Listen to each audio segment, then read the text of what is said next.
Hi friends, welcome back to our channel. சும்மா ரேண்டமாக பேசலாம் எப்பயும் போல அப்படின்னு தான் பேச வந்திருக்கேன். ஸோ எப்பயும் போல பேசுவாங்க. எல்லா ஸ்கூல்லையும் பார்த்தீங்கன்னா குறைஞ்சது ஒரு 25லேருந்து ஒரு 40 டீச்சர்ஸ்குள்ளே இருப்பாங்க. ஆனால் மேக்ஸிமம் 25 டீச்சர்ஸ்க்கு மேலே தான் இருப்பாங்க. ஆனால் பிடி டீச்சர்ஸ் மட்டும் 2 பேர் தான் இருக்காங்க. ஏன் உங்களுக்கு அந்த டவுட் இருக்கான்னு தெரியல, பட் எனக்கு அந்த டவுட் ரொம்ப நாளாக இருக்குது. அதுவும் அவங்களோட வேலை பார்த்தீங்கன்னு வச்சுக்கோங்களேன், பசங்களோட டேலண்ட்டை கண்டுபிடிக்கிறதா இருக்கக்கூடாது. எந்த பசங்க இன் பண்ணல, எந்த பசங்க நெயில் வெட்டல, எந்த பசங்க ஹேர் வெட்டல அப்படின்றது தான் அவங்க ஒர்க்காக இருக்கும். அப்போ அந்த ஒர்க்கை பார்க்குறதுக்கு எதுக்கு பிடி டீச்சர்? ஸோ இப்போ ஏன்டா அதெல்லாம் சொல்கிறேன்னு பார்த்தா, ஸ்போர்ட்ஸ் வந்துட்டு இம்பார்ட்டன்ட். ஏன்னா ஸ்போர்ட்ஸ் வந்து ஒழுக்கத்தை கற்றுக் கொடுக்கும். அப்புறம் வந்துட்டு ஸ்போர்ட்ஸில் தான் நம்மளால் வெற்றி தோல்வியை வந்துட்டு ஈஸியாக கற்றுக்க முடியும். இப்போ ஏன்டா இந்த மாதிரிலாம் நீ பேசுகிற அப்படின்னு உங்களுக்கே தோணும்.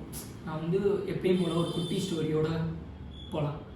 எனக்கு தெரிஞ்ச ஒரு பையன் 4th கிரேடு படிக்கிறப்போ அவனுக்கு வந்து தமிழ் சப்ஜெக்டே சுத்தமாக வராதுங்க.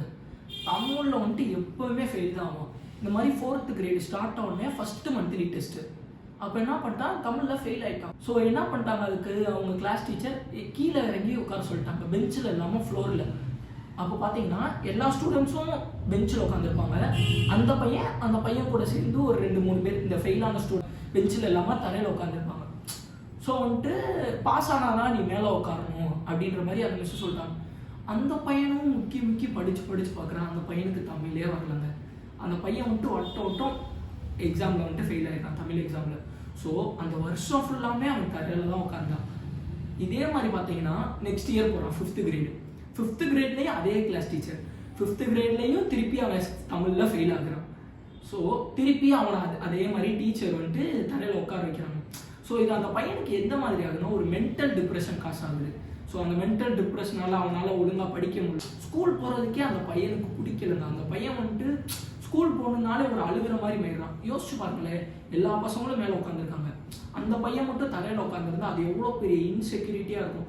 ஏதாச்சும் கிளாஸ்க்கு புது டீச்சர் வருவாங்க, அந்த புது டீச்சர் வந்துட்டு ஏன் அந்த பையன் தரையில் உட்காந்துருக்கான்னு கேட்பாங்க. அப்போ என்ன சொல்லுவாங்கன்னா ஃப்ரெண்ட்ஸ் எல்லாம், அந்த பையன் ஃபெயில் ஆகிட்டான் அதனால தான் தரையில் உட்கார வச்சிருக்காங்க. என்னன்னா எல்லாருக்குமே ஒரு ஐக்யூ அப்படின்னு சொல்லிட்டு உங்கள் எல்லாருக்குமே தெரியும் இருக்கிறது. அப்போ வந்துட்டு அவனுக்கு வந்துட்டு மேபி அது கம்மியாக இருந்திருக்கலாம். ஸோ அதுக்காக அந்த பையனை கீழே உட்கார வச்சா பாஸ் ஆகிடுவானா? இப்போ ஏன்டா இந்த ஸ்டோரி சொன்னேன் அப்படின்னா, அந்த பையன் வேற யாரும் இல்லை, நான் தான். அந்த 2 இயர்ஸ் ஃபுல்லாக எனக்கு உண்மையிலேயே செம்ம ஒரு மென்டல் டிப்ரெஷனு. ஸ்கூலுக்கே எனக்கு போகவே பிடிக்கல. அண்ட் எனக்கு கொஞ்சம் எக்ஸ்ட்ரா கரிக்குலர் ஆக்டிவிட்டீஸ்லாம் கொஞ்சம் நல்லாவே வரும். லைக் வந்துட்டு பார்த்தீங்கன்னா ஹிந்தி முடிச்சிருக்கேன். ஹிந்தியில் வந்துட்டு ஃபுல்லாக முடிக்கல, பட்டு ஒரு 5 எக்ஸாம் முடிச்சிருக்கேன். அதுக்கப்புறம் வந்துட்டு ஹை கிளாஸ் போகிறேன்னு சொல்லிட்டு வீட்டில் ஸ்டாப் பண்ணிட்டாங்க. ஸோ பார்த்தீங்கன்னா என்னடா டுபாக்கூர் உரையா அப்படின்னா என்னன்னா, இல்லை நான் உண்மையாகவே முடிச்சிருக்கேன். அந்த ஹிந்தி சர்டிஃபிகேட்ஸ் இது எல்லாமே வந்துட்டு ஹிந்தி பிரச்சார சபாவில் இருந்து கொடுத்த சர்டிஃபிகேட். இது 5 எக்ஸாம்க்குரியது. அதுக்கடுத்து பார்த்தீங்கன்னா எனக்கு சயின்ஸில் வந்து கொஞ்சம் இன்ட்ரெஸ்ட் அதிகம், அதனால சயின்ஸ் எக்ஸிபிஷன்லாம் போவேன்.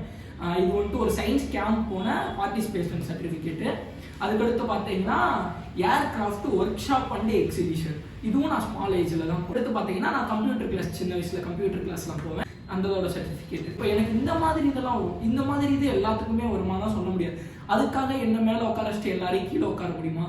இது வந்து உங்களுக்கு காமெடியாக தான் தெரியும், ஆனால் இது வந்துட்டு ரியலி வந்துட்டு இட் காசஸ் உண்மையிலே டிப்ரெஷன். இட்ஸ் ஒரு மென்டல் டார்ச்சர் மாதிரி ஸ்கூல் போகிறதே எனக்கு.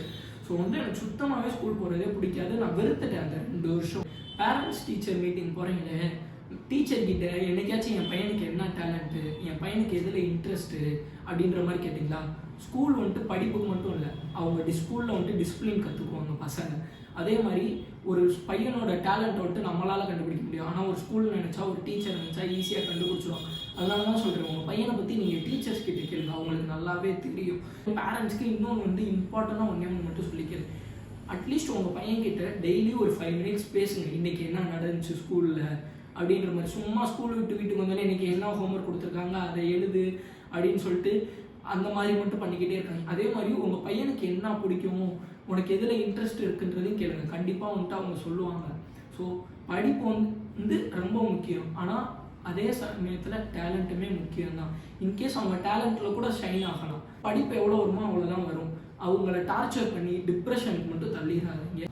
வீடியோட கன்க்ளூஷனாக என்னடா சொல்ல வர தமிழ் அப்படின்னு கேட்டீங்க.